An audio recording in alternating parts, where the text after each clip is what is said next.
जी दुख और धोखा पाइला परी भी जी भूल रास्तार जाई न थाए और सतर्कतार सहित कार्य करी थाए। मने रखंतु एमिति मनीष भगवानकर सबुठु प्रिय होई थाए और सर्वशेष एमिति मनीषर जय निश्चिंत होई थाए। बंधु माने भरोसा रखंतु भगवान श्रीकृष्ण उपरे जी एते बाट जाए आनी से आहुरी आगुक भी नहीं कि जीवे।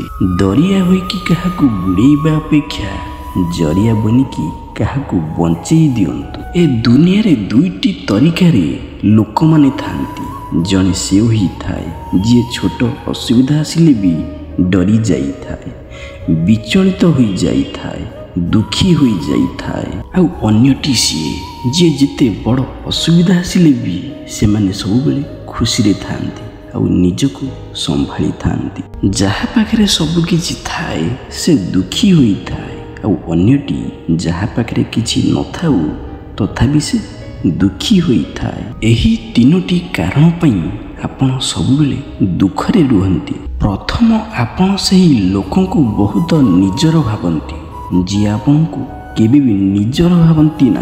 द्वितीय आपण सही लोकों सहित बेसी कथा हेबा पसंद करंती जी आपन को कथा हेबा तो दूर कथा देखा भी पसंद करे नहीं।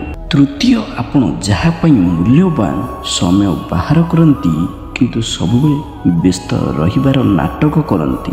लोक माने तांकर आवश्यकता हिसाब रे हमको व्यवहार करी थांती किंतु आमे यह भावंती कि लोके हमको पसंद करंती बोली। एही तीनोटी कारण पई लोक माने तुमको सम्मान करंती नहीं। प्रथम केबे क्या उपरी कथबार्ता करने हाथ गोड़ जोड़तु ना।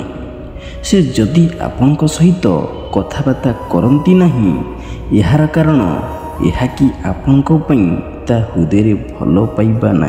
द्वितीय भूल से करी थाए किंतु आपन भूल मागी थांती एथिरे से आहुरी भूल करी थाए और केबे भी से तार भूल को माने ना। तृतीय सबु समय आउ कहापई छिड़ा हेबा छाड़ी दियंतु नहेले एथिरे आपणकर इज्जत कम होई जिवो।